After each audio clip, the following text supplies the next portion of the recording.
Ramadan Mubarak, Ramadan Kareem, Ramadan Mubarak, Ramadan Kareem.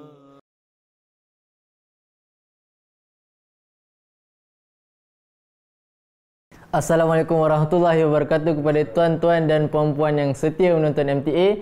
Bersama saya, Salman Ahmad dalam program Taklim Tarbiyat Online. Jadi pada hari ini kita telah memasuki satu bulan yang sangat mulia, iaitu bulan Ramadan. Jadi kami di studio sentiasa mendoakan anda di rumah supaya anda berada dalam keadaan sihat walafiat, insya-Allah. Semoga kita dapat tingkatkan ibadat kita, doa kita, zikir kita, insya-Allah. Jadi dalam studio pada hari ini bersama kami Tuan Ainul Yakin Muhammad Zain dan Tuan Fuad Ahmad Nasir yang akan membantu kami untuk menjawab persoalan tentang ibadah puasa, insya-Allah. Jadi sebelum kita pergi lebih lanjut tentang persoalan kita berkaitan dengan ibadah puasa, suka untuk saya kongsikan nasihat daripada huzur kita yang tercinta, iaitu Hazrat Khalifatul Masih Al-Khamis, yang disampaikan dalam khutbah Jumaat pada tarikh 19 Jun 2015. Jadi bunyinya, berdoalah dengan penuh kerendahan hati bahawa, Ya Allah, masukkanlah aku ke dalam golongan orang-orang yang bukan sekadar di bulan Ramadan, malah di hari-hari lain juga doa-doa mereka itu dikabulkan di siang hari dan juga di malam hari. Agar Ramadan ini menciptakan perubahan suci di dalam diriku dan supaya aku termasuk di kalangan orang-orang yang mendapat petunjuk. Jadi semoga nasihat ini akan memberi manfaat untuk kita semua dan untuk penonton-penonton di penonton-penonton MTA juga, insya-Allah. Jadi kita terus ke ahli panel kita. Ya tuan, alhamdulillah sebelum ni kita telah mendengar tentang keberkatan-keberkatan dalam bulan Ramadan. Jadi boleh tuan kongsikan tentang fadilat-fadilat bulan Ramadan tuan, silakan. Ya, jazakumullah khairan jazaa dan assalamualaikum warahmatullahi wabarakatuh pada semua para penonton MTA di mana saja anda berada. Seperti mana tadi dah dikatakan, kita dah masuk dalam bulan suci Ramadan, di mana pastinya kita dah mendengar sebelum ini banyak keberkatan-keberkatan yang Allah Ta'ala persiapkan sepanjang bulan Ramadan ini, dan terutamanya bagi orang-orang yang berpuasa. Dan di sini ingin saya kongsikan lagi fadilat-fadilat apa saja lagi yang Allah Ta'ala persiapkan, dan ini sesuai dengan sabda suci Rasulullah SAW, di mana beliau memberitahukan kepada sahabat-sahabat beliau bahawa bulan Ramadan ini terbahagi kepada 3 fasa. Kita tahu satu bulan tu ada 30 hari. Jadi beliau membahagikan bulan Ramadan itu kepada 3 fasa. 10 fasa pertama, 10 hari pertama, 10 fasa kedua ataupun 10 hari kedua, dan 10 hari terakhir bulan Ramadan. Jadi beliau membahagikan kepada 3 bahagian. Dan setiap bahagian ini beliau memberitahukan juga apa fadilat-fadilatnya. Di mana 10 hari pertama bulan Ramadan tu ataupun 10 fasa pertama bulan Ramadan tu, Allah Subhanahu Wa Taala mempersiapkan rahmatnya.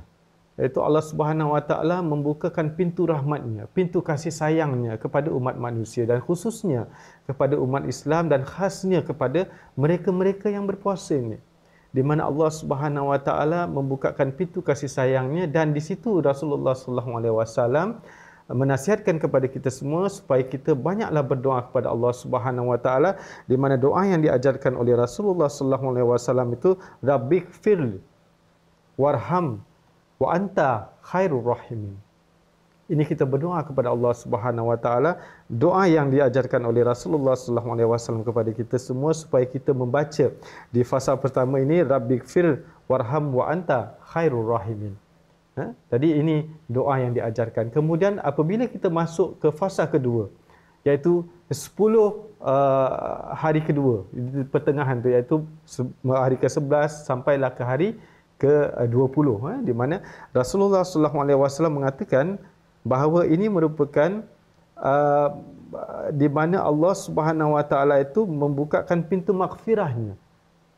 Pintu maghfirah, pintu keampunannya. Tadi yang pertama tadi pintu kasih sayangnya, pintu rahmatnya. Allah Taala memanggil, mengajak manusia, mari datang kepada pintu rahmatku, pintu kasih sayangku. Jadi yang 10 fasa kedua ni Rasulullah SAW bersabda bahawa Allah Subhanahu Wa Taala membukakan pintu maghfirahnya. Dan ketika kita masuk dalam fasa kedua ini, Rasulullah SAW bersabda bahawa hendaklah kita memperbanyakkan doa yang berbunyi astaghfirullah rabbi min kulli zambin wa atubu ilaih. Ini doa yang hendaklah kita baca apabila kita masuk dalam fasa kedua ini. 10 hari bulan Ramadan, 10 fasa kedua ini, apabila kita masuk ini, Rasulullah SAW beritahukan kepada kita ianya Allah Ta'ala membukakan pintu maghfirah kepada kita, maka hendaklah kita banyak-banyak membaca doa kepada Allah Subhanahu Wa Taala seperti mana saya pendengarkan tadi, di mana Rasulullah SAW mengajarkan kepada kita bahawa bacalah doa ini, astaghfirullah rabbi min kulli zambin wa atubu ilaih. Kemudian apabila Allah Subhanahu Wa Taala dah memberikan maghfirah kepada kita, keampunan kepada kita, maka Allah Subhanahu Wa Taala memberikan kebebasan, najat kepada kita daripada azab neraka, di mana ini merupakan 10 terakhir bulan Ramadan. Dan Rasulullah SAW memberitahukan kepada Hazrat Aisyah radhiyallahu taala anha apabila ditanya oleh Rasulullah SAW, kerana kita tahu 10 malam pertama ini Allah Subhanahu Wa Taala memberikan satu malam yang sangat berberkat, iaitu malam Lailatul Qadar. Iaitu kita para fuqaha, para ulama-ulama semua bersetuju bahawa 10 malam terakhir ini adalah merupakan 10 di mana Allah Subhanahu Wa Taala memperlihatkan malam Lailatul Qadar kepada siapa-siapa yang hendak dikurniakan. Dan Hazrat Aisyah radhiyallahu taala anha bertanya kepada Rasulullah SAW, ini berkaitan dengan 10 malam terakhir ini. Hazrat Aisyah bertanya kepada Rasulullah SAW bahawa apakah yang harus aku lakukan atau apakah yang harus aku baca kalau aku mendapatkan Lailatul Qadar. Jadi Rasulullah SAW bersabda, seperti mana saya katakan tadi, 10 malam terakhir ini ataupun 10 fasa terakhir ini merupakan fasa di mana Allah Ta'ala memberikan najat ataupun keselamatan ataupun kebebasan daripada api neraka, azab neraka. Jadi Rasulullah SAW mengajarkan kepada Hazrat Aisyah radhiyallahu taala anha doa yang sepatutnya dibaca, yang seharusnya dibaca, dan kita pun harus membacanya, di mana doa itu berbunyi bahawa Allahumma innaka afun tuhibbu afwa fa'fu anni. Ya Tuhanku, sesungguhnya Engkau Maha Pengampun dan Engkau suka memberi ampun, memberi maaf kepada hamba-hamba Engkau.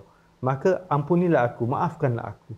Jadi ini 3 fasa yang Rasulullah SAW beritahukan kepada kita semua, bahawa fasa pertama merupakan fasa di mana Allah Ta'ala membukakan pintu rahmatnya, fasa kedua di mana Allah Subhanahu Wa Ta'ala membuka pintu maghfirahnya, dan fasa yang ketiga Allah Subhanahu Wa Ta'ala membukakan pintu najatnya, memberikan kebebasan kepada kita semua daripada azab neraka. Jadi inilah lagi penambahan daripada fadilat-fadilat yang boleh kita perolehi, boleh kita dapati di sepanjang bulan Ramadan ini. Jadi doa-doa yang saya pendengarkan tadi hendaknya kita banyak-banyaklah membacanya di dalam kita melaksanakan ibadah puasa kita. Jazakumullah tuan. Jadi di sini ada beberapa soalan yang saya ingin tujukan kepada tuan-tuan. Soalan pertama, sebelum ni dah terangkan orang sakit dan orang musafir tak boleh berpuasa, mereka boleh buka puasa. Jadi mereka sudah ganti hari lain, jadi perlukah mereka bayar fidyah? Mereka dah ganti hari lain dan mereka perlu bayar fidyah lagi atau tak? Silakan. Okey. Terima kasih Saudara Salman berkenaan dengan soalan fidyah. Jadi di dalam surah Al-Baqarah berkenaan dengan perintah berpuasa ini, di mana kalau orang yang sakit dan orang yang bermusafir bolehlah menggantikan puasanya ketika di hari yang lain selain bulan Ramadan. Dan berkenaan dengan pembayaran fidyah ini, seperti mana dijelaskan oleh Hazrat Masih Maud SAW, bahawa membayar fidyah itu haruslah dibuat oleh orang yang tidak mampu dari segi kesihatan. Maksudnya kalau dia sakit tak dapat berpuasa pada bulan Ramadan itu, dan selepas bulan Ramadan itu tidak ada kemungkinan untuk dia berpuasa atas faktor sakit. Maksudnya dia harus sakit yang kekal lah. Yang kekal, yang yang berterusan, berpanjangan dan dia tidak mampu menggantikan puasa yang tertinggal itu, jadi dia bolehlah sekadar membayar fidyah. Dan berkenaan dengan pembayaran fidyah ini juga bukan sekadar untuk yang tidak mampu, malah yang mampu juga. Maksudnya di sini adalah kita membayar fidyah itu dengan harapan supaya Allah Ta'ala memberikan kekuatan kepada kita untuk menggantikan puasa yang tertinggal itu. Jadi orang yang boleh menggantikan puasa selepas bulan Ramadan walaupun dia tidak sakit, dia juga dianjurkan untuk membayar fidyah dengan harapan bahawa Allah Ta'ala akan memberikan taufik kepada dia untuk menggantikan puasa dia yang tertinggal itu. Jadi dia kena berganti puasa dan bayar fidyah juga bagi mereka yang mampu. Itulah serba sedikit penerangan tentang pembayaran fidyah. Jadi soalan seterusnya, bagaimana orang yang sengaja meninggalkan puasa? Macam mana tuan? Sengaja meninggalkan puasa.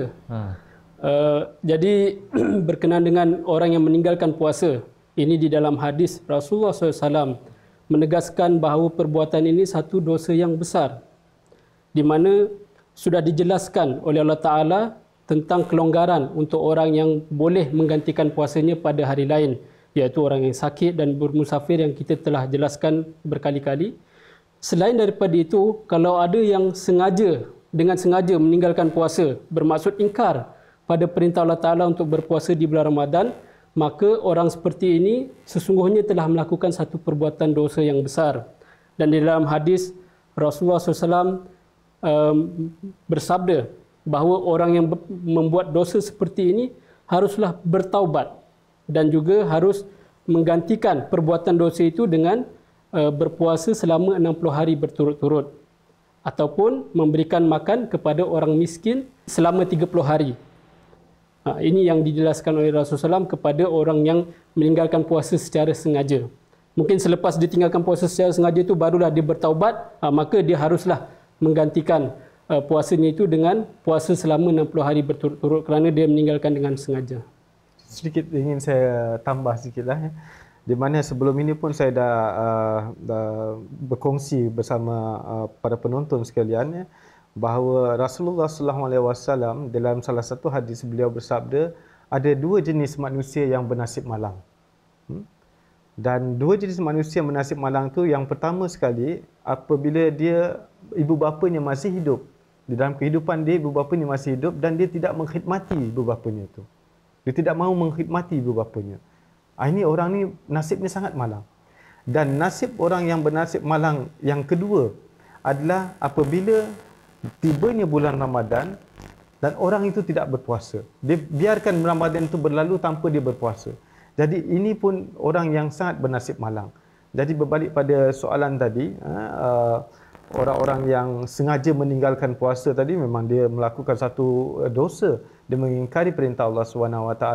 Kemudian ditambah lagi dengan Rasulullah SAW punya sabda tadi bahawa orang seperti itu adalah merupakan orang yang sangat malang nasibnya. Jadi janganlah kita tergolong dalam golongan orang yang malang nasibnya. Sebaliknya kita berusahalah apabila tiba ataupun masuknya bulan Ramadan ni, kita hendaklah mempunyai satu semangat dan berdoa pada Allah Ta'ala supaya Allah Ta'ala memberikan kesihatan yang baik kepada kita dan kita dapat melaksanakan ibadah puasa kita dengan sebaik-baiknya. Sedikit saya ingin membuat pembetulan tadi kenyataan saya bahawa saya mengatakan orang yang sengaja meninggalkan puasa harus menggantikan puasa itu dengan bertaubat dengan menggantikan puasa selama 60 hari ataupun memberi makan orang miskin yang saya katakan tadi 30 hari, sebenarnya dalam hadis itu berbunyi 60 orang miskin. Itu sahaja pembetulan yang ingin saya lakukan. Terima kasih.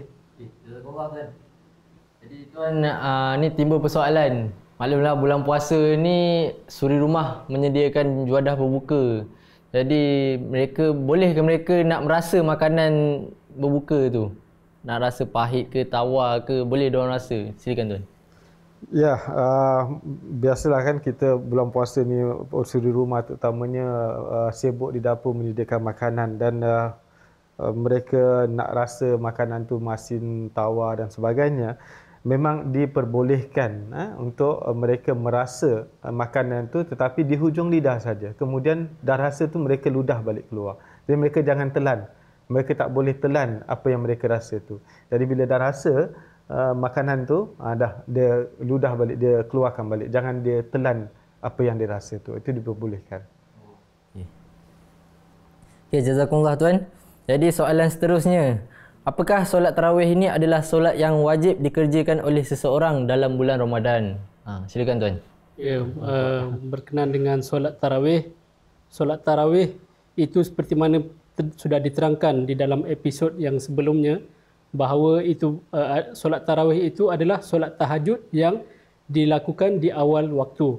Kerana kebiasaan di selain bulan Ramadan, tahajud itu biasa dilakukan di malam 1/3 malam yang bahagian akhir. Jadi di bulan Ramadan yang diriwajkan, yang dibiasakan oleh Khalifah Umar berdasarkan pada amal Rasulullah adalah solat tahajud tetapi diawalkan waktu solat tarawih. Jadi tentang persoalan sama ada wajib atau tidak adalah tidak wajib. Sesiapa yang ingin melaksanakan maka dia akan mendapat pahala, yang tidak melaksanakan tidak berdosa ataupun tidak ada hukum wajib di situ. Dan kalau bertanya tentang pandangan kepada saya menjawab bahawa solat tahajud itu lebih afdal di sisi Allah Ta'ala kerana itu disebut di dalam Al-Quran.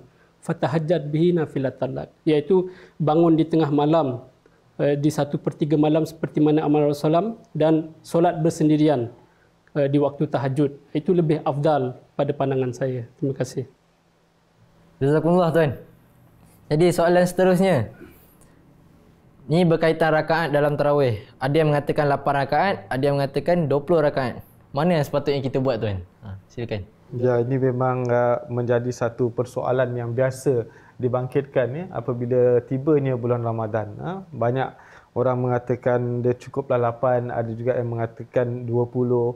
Jadi kalau kita melihat daripada kitab hadis di mana Rasulullah SAW mempercontohkan, walaupun beliau selepas 3 malam bulan Ramadan tu beliau tidak bersama-sama dengan sahabat-sahabat kerana beliau tidak mahu macam soalan tadi apakah dia merupakan wajib. Jadi beliau meninggalkan sahabat-sahabat, beliau tak semayang lagi bersama-sama sahabat-sahabat di bulan Ramadan tu, di malam hari solat tarawih tu, kerana beliau khawatir nanti sahabat-sahabat atau umat beliau merasakan bahawa ini juga merupakan solat fardu ataupun solat yang wajib dilaksanakan. Sebenarnya tidak, dia merupakan satu solat sunat. Nah, sekarang timbul rakaatnya. Kalau kita melihat di dalam hadis Tirmizi pun diterangkan bahawa Rasulullah SAW mengerjakan 8 rakaat. Dan di dalam kitab-kitab tulisan-tulisan para ulama-ulama ada disentuh bahawa ada juga 20 rakaat. Tapi kita lebih kepada apa yang diriwayatkan di dalam hadis bahawa Rasulullah SAW melaksanakan 8 rakaat tarawih ataupun tahajud itu, kemudian beliau susuli dengan 3 rakaat solat witir. Itu yang beliau laksanakan dan itulah yang dalam jemaat itu yang kita amalkan. Jadi macam ni kita boleh katakan bahawa kalau orang yang melaksanakan 8 rakaat tarawih, dia tak boleh salahkan orang yang melaksanakan 20 rakaat tarawih. Orang yang melaksanakan 20 rakaat tarawih, dia tak boleh mengatakan yang 8 rakaat itu salah. Jadi kedua-duanya ada di dalam riwayat Rasulullah SAW. Alhamdulillah tuan. Jadi pergi ke soalan seterusnya. Bolehkah kita solat tarawih 4 rakaat yang pertama dan 4 rakaat yang kedua untuk cukupkan 8? Silakan tuan. Jadi 4-4 gitu. 4-4. Ini berkenaan dengan tarawih ni banyak persoalan sebenarnya. Jadi berbalik pada tadilah, apa yang dipercontohkan oleh Rasulullah SAW, beliau pun solat tahajud 2-2-2-2. 2 rakaat beliau salam, kemudian beliau sambung lagi 2 rakaat, beliau bagi salam, kemudian sambung lagi 2 rakaat, bagi salam, kemudian sambung lagi 2 rakaat, untuk rakaat ke-7 dan ke-8 beliau kasih salam. Jadi apa yang diamalkan oleh Rasulullah SAW ini yang kita amalkan. Betul, dalam tahajud maupun tarawih ini yang kita amalkan 2 rakaat, 2 rakaat, 2 rakaat, 2 rakaat. Jadi kalau saya tidak pernah pula terbaca bahawa Rasulullah SAW mengajarkan solat tahajud 4 rakaat, 4 rakaat. Jadi beliau yang kebiasaan yang beliau sunahkan kepada kita semua, yang beliau percontohkan kepada kita semua bahawa 2 rakaat, 2 rakaat, 2 rakaat, 2 rakaat. Ini yang beliau amalkan dan ini yang kita amalkan di dalam solat tarawih maupun solat tahajud kita. Jazakumullah tuan. Jadi pergi ke soalan seterusnya. jika waktu hujan kita boleh jamak. Jadi dalam bulan Ramadan, jika kita maghrib jamakkan dengan isyak, boleh ke lepas tu kita terus buat solat tarawih? Silakan tuan. Baik, ya, soalan tentang tarawih waktu hujan. Kita tahu kenapa kita jamak solat kita maghrib dan isyak, sebab hujan dan orang-orang susah nak datang balik nanti. Jadi untuk memudahkan makmum jemaah untuk solat berjemaah tarawih, kita boleh langsung saja solat maghrib, jamak isyak, kemudian kita langsungkan dengan solat tarawih kita. Itu memang diperbolehkan. Jazakumullah tuan. Jadi alhamdulillah banyak ilmu pengetahuan yang kita perolehi pada hari ini. Mudah-mudahan banyak manfaat untuk kita semua. Jadi semoga puasa kita pada tahun ini akan lebih diberkati. Semoga kita dapat tingkatkan kita punya ibadat, zikir kita, doa kita, tilawat kita, insya-Allah. Jadi walaupun tahun ni kita tak dapat nak mengimaratkan masjid, semoga kita dapat mengimaratkan rumah kita dengan ibadat-ibadat kita. Semoga kita dapat menarik kasih sayang kita daripada Allah SWT, insya-Allah. Jadi itu saja pada hari ini. Sekian dari saya, Salman Ahmad dan kru MTA lain mengucapkan ribuan terima kasih. Jazakumullah sana jazah. Jika tuan-tuan dan puan-puan mempunyai soalan yang ingin diajukan berkaitan dengan ibadah puasa ataupun raya, tuan-tuan boleh ajukan soalan ke nombor yang tertera, insya-Allah. Jadi itu saja. Jangan lupa stay home, stay safe, putuskan rangkaian COVID-19. Assalamualaikum warahmatullahi wabarakatuh. Waalaikumsalam. Ramadan Mubarak, Ramadan Kareem, Ramadan Mubarak, Ramadan Kareem, Ramadan Mubarak, Ramadan Kareem, Ramadan Mubarak, Ramadan Kareem.